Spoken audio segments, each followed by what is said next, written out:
ಸ್ನೇಹಿತರೆ, ಪ್ರತಿಯೊಬ್ಬ ಮನುಷ್ಯನಿಗೂ ಹುಟ್ಟಿದ ಮೇಲೆ ಅವನಿಗೆ ಸಾವು ಎನ್ನುವುದು ಖಚಿತ. ಅದೇ ರೀತಿ ಪ್ರತಿಯೊಬ್ಬ ಮನುಷ್ಯನಿಗೂ ತನ್ನದೇ ಆದಂತಹ ಒಂದು ಕುಲದೇವತೆ ಅಂತ ಇರುತ್ತೆ ಸ್ನೇಹಿತರೆ.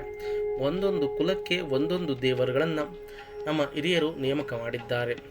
ನಮ್ಮ ಕುಲದೇವರುಗಳು ನಮಗೆ ಅತಿ ಮುಖ್ಯವಾದ ಪಾತ್ರವನ್ನು ನಮ್ಮ ಜೀವನದಲ್ಲಿ ವಹಿಸುತ್ತಾರೆ. ನಾವು ಏನೇ ಕಷ್ಟ ಬಂದರೂ ಮೊದಲು ಹೋಗುವುದು ದೇವರ ಹತ್ತಿರ. ನಮ್ಮ ಆರೋಗ್ಯ ಸಮಸ್ಯೆ ಏನೇ ದೋಷಗಳಾಗಲಿ ತೊಂದರೆಗಳಾದರೂ ಕೂಡ ನಾವು ಮೊದಲು ವೈದ್ಯರ ಬಳಿ ಹೋಗುವ ಮೊದಲು ನಮ್ಮ ಕುಲದೇವರ ಬಳಿ ಹೋಗಿ ನಾವು ಅಪ್ಪಣೆಯನ್ನು ಕೇಳುವುದು ವಾಡಿಕೆ ಸ್ನೇಹಿತರೆ. ಅದೇ ರೀತಿ ನಾವು ನಂಬಿರುವಂತಹ ದೇವತೆಗಳನ್ನು ಹೆಚ್ಚಾಗಿ ಮೊರೆ ಹೋಗುತ್ತೇವೆ. ನಮ್ಮ ಕುಲದೇವರುಗಳನ್ನು ಅಥವಾ ನಮ್ಮ ಮನೆ ದೇವರುಗಳನ್ನು ನಾವು ಮರೆತು ಬಿಟ್ಟು ನಾವು ನಂಬಿಕೊಂಡ ಅಥವಾ ಹೊಸದಾಗಿ ನಾವು ಪೂಜಿಸುವ ದೇವರುಗಳನ್ನು ಹೆಚ್ಚಾಗಿ ಆರಾಧನೆ ಮಾಡುವುದನ್ನು ನಾವು ನೋಡಿರಬಹುದು ಅಥವಾ ನೀವು ಕೇಳಿರಬಹುದು. ಮೊದಲು ಯಾವ ಮನುಷ್ಯನಿಗಾಗಲಿ ಅಥವಾ ಯಾರಿಗಾಗಲಿ ಮೊದಲು ನಮ್ಮ ಮನೆ ದೇವತೆ ಅಥವಾ ಕುಲದೇವರು ಎನ್ನುವುದು ಅತಿ ಮುಖ್ಯ ಸ್ನೇಹಿತರೆ. ಅದಕ್ಕಾಗಿ ನಮ್ಮ ಹಿರಿಯರು ಕುಲದೇವರು ಎಂದು ಮಾಡಿರುವುದು. ನಾವು ಯಾವ ದೇವರುಗಳನ್ನು ಬಿಟ್ಟರೂ ಕುಲದೇವರುಗಳನ್ನು ಕೈ ಬಿಡಬಾರದು ಸ್ನೇಹಿತರೆ. ವಾರಕ್ಕೆ ತಿಂಗಳಿಗೊಮ್ಮೆ ಅಥವಾ ವರ್ಷಕ್ಕೊಂದು ಬಾರಿ ಆದರೂ ಕುಲದೇವರುಗಳನ್ನು ಭೇಟಿ ಮಾಡಬೇಕು. ಕುಲದೇವರಿಗೆ ಪೂಜೆ ಪುನಸ್ಕಾರಗಳನ್ನು ಮಾಡಬೇಕು. ನಮ್ಮ ಮನೆಯಲ್ಲೂ ಅಷ್ಟೇ ಕುಲದೇವರ ನಾಮದಲ್ಲಿ ಪೂಜೆ ಪುನಸ್ಕಾರಗಳನ್ನು ಮಾಡುತ್ತಾ ಹೋದರೆ ನಮ್ಮ ಮನೆಯಲ್ಲಿ ಆಗಬಹುದು ಅಥವಾ ನಮ್ಮಲ್ಲಿರುವಂತಹ ನಾನಾ ದೋಷಗಳನ್ನು ತೊಡೆದು ಹಾಕುತ್ತಾರೆ. ಎಷ್ಟೋ ಜನ ತಮ್ಮ ಕುಲದೇವರುಗಳನ್ನೇ ಮರೆತಿರುತ್ತಾರೆ. ಇನ್ನು ಎಷ್ಟೋ ಜನಕ್ಕೆ ತಮ್ಮ ಕುಲದೇವರು ಯಾವುದು ಎನ್ನುವುದೇ ಗೊತ್ತಿರಲ್ಲ ಸ್ನೇಹಿತರೆ. ಅಂಥವರಿಗಾಗಿ ಈ ಸಂಚಿಕೆಯಲ್ಲಿ ತಮ್ಮ ಕುಲದೇವರನ್ನು ಯಾವ ರೀತಿ ನಾವು ಪತ್ತೆ ಹಚ್ಚಿಕೊಳ್ಳಬೇಕು ಎನ್ನುವ ಸಂಪೂರ್ಣ ಮಾಹಿತಿಯನ್ನು ತಿಳಿಯುತ್ತಾ ಹೋಗೋಣ. ಅದಕ್ಕೂ ಮೊದಲು ನೀವು ನಮ್ಮ ಚಾನಲ್ಗೆ ಮೊದಲ ಬಾರಿಗೆ ಬಂದಿದ್ದರೆ ನಮ್ಮ ಚಾನಲನ್ನು ಸಬ್ಸ್ಕ್ರೈಬ್ ಮಾಡಿ ಹಾಗೂ ಪಕ್ಕದಲ್ಲಿರುವ ಬೆಲ್ ಬಟನ್ ಕ್ಲಿಕ್ ಮಾಡಿ ಈ ವಿಡಿಯೋನ ಪ್ರತಿಯೊಬ್ಬರಿಗೂ ಶೇರ್ ಮಾಡಿ ಸ್ನೇಹಿತರೆ. ಪ್ರತಿಯೊಂದು ಕುಲಕ್ಕೂ ಅವರದ್ದೇ ಆದ ಕುಲದೇವರು ಅಥವಾ ಕುಲದೇವತೆ ಇರುತ್ತಾರೆ. ಅನೇಕ ಜನರಿಗೆ ತಮ್ಮ ಕುಲದೇವರು ಯಾರು ಎಂಬುದೇ ತಿಳಿದಿರುವುದಿಲ್ಲ. ಕುಲದೇವರು ಯಾರೆಂಬುದನ್ನು ತಿಳಿದುಕೊಳ್ಳುವುದು ಹೇಗೆ ಎಂಬುದನ್ನೆಲ್ಲ ತಿಳಿಸಿಕೊಡುತ್ತೇನೆ ಬನ್ನಿ ಸ್ನೇಹಿತರೆ. ಕುಲದೇವರನ್ನ ಮತ್ತು ಕುಲದೇವತೆಯನ್ನ ಪೂಜಿಸುವ ಸಂಪ್ರದಾಯ ಹಿಂದೂ ಧರ್ಮದಲ್ಲಿದೆ. ದೇವರ ಆಶೀರ್ವಾದ ನಮ್ಮ ಮೇಲೆ ಇರಬೇಕಾದರೆ ನಾವು ಮೊದಲು ಕುಲದೇವರ ಆಶೀರ್ವಾದವನ್ನು ಪಡೆದುಕೊಂಡಿರಬೇಕು. ಯಾವ ವ್ಯಕ್ತಿಯ ಮೇಲೆ ಕುಲದೇವರ ಆಶೀರ್ವಾದ ಇರುತ್ತದೆಯೋ ಆ ವ್ಯಕ್ತಿ ತನ್ನ ಜೀವನದ ಪ್ರತಿಯೊಂದು ಘಟ್ಟದಲ್ಲೂ ಸಾಧನೆಯನ್ನ ಅಥವಾ ಯಶಸ್ಸನ್ನು ಸಾಧಿಸುತ್ತಾನೆ.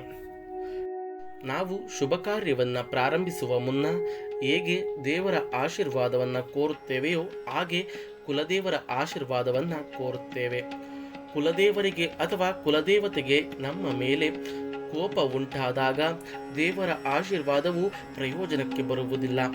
ಹಾಗಾಗಿ ಕುಲದೇವರನ್ನು ಅಸಮಾಧಾನಪಡಿಸದೆ ಇರುವುದು ಬಹಳ ಮುಖ್ಯ. ಕುಲದೇವರು ಅಥವಾ ಕುಲದೇವತೆ ಯಾರೆಂಬುದನ್ನು ತಿಳಿದುಕೊಳ್ಳುವುದು ಹೇಗೆ? ಅನೇಕ ಜನರಿಗೆ ಅವರ ಕುಲದೇವರ ಅಥವಾ ಕುಲದೇವತೆಯ ಬಗ್ಗೆ ಅಷ್ಟೊಂದು ಜ್ಞಾನವಿಲ್ಲ. ಅವರ ಕುಲದೇವರು ಯಾವುದು ಎಂಬುದೇ ಅವರಿಗೆ ಅರಿವಿರುವುದಿಲ್ಲ ಅಥವಾ ಅವರಿಗೆ ತಿಳಿದಿರುವುದಿಲ್ಲ. ನೀವು ಎಷ್ಟು ಜನರನ್ನು ಗಮನಿಸಬಹುದು ಸ್ನೇಹಿತರೆ, ನಿನ್ನ ಕುಲದೇವತೆ ಯಾವುದು ಅಂತ ಕೇಳಿದರೆ ನನಗೆ ಗೊತ್ತಿಲ್ಲ ಅಥವಾ ನನ್ನ ಮನೆಯಲ್ಲಿ ನನಗೆ ತಿಳಿಸಿಲ್ಲ. ನಾನು ಶಿವ, ಪಾರ್ವತಿ, ವಿಷ್ಣು, ವೆಂಕಟೇಶ್ವರ ಸ್ವಾಮಿ ಹೀಗೆ ನಾನಾ ದೇವತೆಗಳನ್ನು ಆರಾಧನೆ ಮಾಡುತ್ತೀನಿ, ರಾಯರು ಅಥವಾ ಇನ್ನೊಂದು ದೇವತೆಗಳನ್ನು ಆರಾಧನೆ ಮಾಡುತ್ತೀನಿ ಎನ್ನುವುದನ್ನು ನೀವು ಕೇಳಿರಬಹುದು ಅಥವಾ ಗಮನಿಸಿರಬಹುದು. ಕುಲದೇವತೆ ಎನ್ನುವುದು ಅತಿ ಮುಖ್ಯ ಸ್ನೇಹಿತರೆ. ಅಂತಹ ಪರಿಸ್ಥಿತಿಯಲ್ಲಿ ನೀವು ನಿಮ್ಮ ಕುಲದೇವರ ಬಗ್ಗೆ ತಿಳಿದುಕೊಳ್ಳಲು ಬಯಸಿದರೆ ನಿಮ್ಮ ಗೋತ್ರದ ಮೂಲಕ ತಿಳಿದುಕೊಳ್ಳಬಹುದು. ಯಾಕೆಂದರೆ ಎಲ್ಲ ಗೋತ್ರವು ಒಂದೇ ಕುಲದೇವರನ್ನ ಹೊಂದಿರುವುದಿಲ್ಲ. ಪ್ರತಿಯೊಂದು ಗೋತ್ರವು ಅದರದ್ದೇ ಆದ ಭಿನ್ನ ಭಿನ್ನವಾದ ಕುಲದೇವರನ್ನ ಹೊಂದಿರುತ್ತದೆ. ಇದನ್ನು ನೀವು ಪಂಡಿತರ ಸಹಾಯದಿಂದ ತಿಳಿದುಕೊಳ್ಳಬಹುದು. ಒಂದು ವೇಳೆ ನಿಮಗೆ ಪಂಡಿತರ ಸಹಾಯದಿಂದಲೂ ತಿಳಿದುಕೊಳ್ಳಲು ಸಾಧ್ಯವಾಗದೇ ಇದ್ದರೆ ಅಂತಹ ಸಂದರ್ಭದಲ್ಲಿ ನೀವು ನಿಮ್ಮ ಹಿರಿಯರಿಂದ ಕುಲದೇವರ ಬಗ್ಗೆ ತಿಳಿದುಕೊಳ್ಳಬಹುದು. ಒಂದು ವೇಳೆ ನಿಮಗೆ ಯಾವುದೇ ಹಿರಿಯರು ಇಲ್ಲದೆ ಇದ್ದಾಗ ಅಂತಹ ಸಂದರ್ಭದಲ್ಲಿ ನಿಮ್ಮ ಸಂಬಂಧಿಕರ ಬಳಿ ಆಗಿರಬಹುದು ಅಥವಾ ನಿಮ್ಮ ಕುಟುಂಬಕ್ಕೆ ತುಂಬ ಆಪ್ತರಾಗಿರುವವರ ಬಳಿ ಮನೆ ಕುಟುಂಬಕ್ಕೆ ಸಂಬಂಧಿಸಿದಂತೆ ಮುಖ್ಯ ಪೂಜೆಗಳು ಎಲ್ಲಿ ನಡೆಯುತ್ತದೆ ಎಂಬುದನ್ನು ತಿಳಿದುಕೊಳ್ಳಿ. ಕುಲದೇವರ ಬಗ್ಗೆ ತಿಳಿಯದೇ ಇದ್ದಾಗ ಹೀಗೆ ಮಾಡಬಹುದು. ಇವೆಲ್ಲ ಪ್ರಯತ್ನಗಳ ನಂತರವೂ ನಿಮಗೆ ನಿಮ್ಮ ಕುಟುಂಬದ ಕುಲದೇವರ ಬಗ್ಗೆ ತಿಳಿಯದೆ ಇದ್ದರೆ ಅಂತಹ ಸಂದರ್ಭದಲ್ಲಿ ನೀವು ಪ್ರತಿನಿತ್ಯ ನಿಮ್ಮ ಇಷ್ಟ ದೇವರನ್ನ ಪೂಜಿಸುವಾಗ ಕುಲದೇವರನ್ನ ಸ್ಮರಿಸಬಹುದು.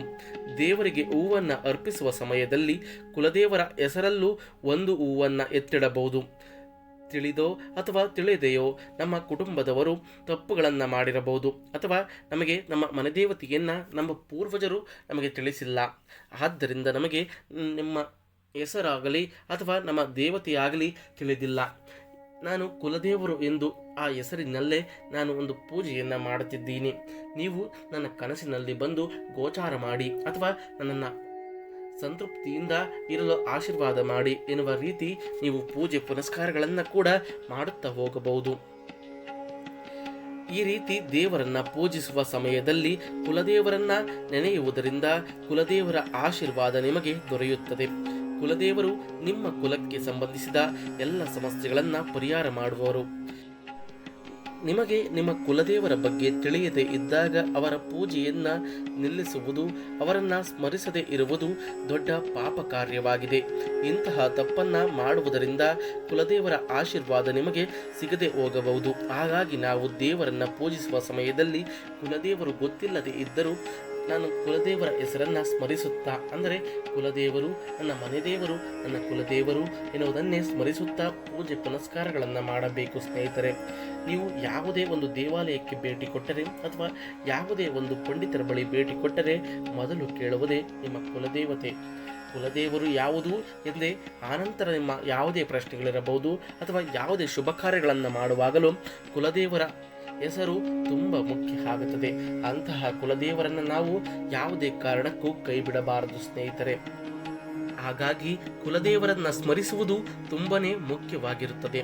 ಪ್ರತ್ಯೇಕವಾಗಿ ಕುಲದೇವರ ಪೂಜೆಯನ್ನ ಮಾಡಲು ಸಾಧ್ಯವಾಗದೆ ಇದ್ದರೆ ನೀವು ಮನೆಯಲ್ಲಿ ದೇವರ ಪೂಜೆಯನ್ನ ಮಾಡುವ ಸಮಯದಲ್ಲಿ ಅವರನ್ನ ಸ್ಮರಿಸಿದರೆ ಅಷ್ಟೇ ಸಾಕಾಗುವುದು. ಹಾಗೂ ಕುಲದೇವರಿಗೆ ಅಗೌರವ ತರುವಂತಹ ಯಾವುದೇ ಕೆಲಸಗಳನ್ನು ಕೂಡ ನೀವು ಮಾಡಬಾರದು. ಇವೆಲ್ಲವೂ ಕುಲದೇವರ ಬಗ್ಗೆ ತಿಳಿಯದೇ ಇರುವವರಿಗಾದರೆ, ಇನ್ನು ಕುಲದೇವರ ಬಗ್ಗೆ ತಿಳಿದುಕೊಂಡವರು ಅವರ ಕುಲದೇವರನ್ನ ಕಡೆಗಾಣಿಸಬಾರದು, ಅವರಿಗೆ ಅಗೌರವ ತರುವಂತಹ ಕೆಲಸಗಳನ್ನು ಮಾಡಬಾರದು. ಹಾಗಾಗಿ ನೀವು ಕುಲದೇವರ ದರ್ಶನವನ್ನು ಪಡೆಯುವುದು ತುಂಬನೇ ಮುಖ್ಯವಾಗಿರುತ್ತದೆ ಸ್ನೇಹಿತರೆ.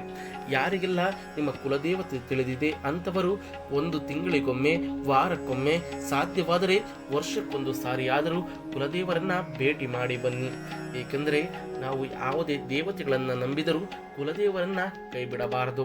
ಹಾಗಾಗಿ ನಿಮ್ಮ ಕುಲದೇವರುಗಳನ್ನು ಯಾವ ರೀತಿ ನೀವು ಸ್ಮರಿಸಬೇಕು ಅಥವಾ ನಿಮ್ಮ ಕುಲದೇವರನ್ನ ಯಾವ ರೀತಿ ನೀವು ಕಂಡುಕೊಳ್ಳಬೇಕು ಎನ್ನುವ ಈ ಮಾಹಿತಿ ಇಷ್ಟವಾದರೆ ನಮ್ಮ ಚಾನಲನ್ನು ಸಬ್ಸ್ಕ್ರೈಬ್ ಮಾಡಿ, ಪಕ್ಕದಲ್ಲಿರುವ ಬೆಲ್ ಬಟನ್ ಕ್ಲಿಕ್ ಮಾಡಿ, ಈ ವಿಡಿಯೋಗೊಂದು ಲೈಕ್ ಮಾಡಿ. ಧನ್ಯವಾದಗಳು ಸ್ನೇಹಿತರೆ.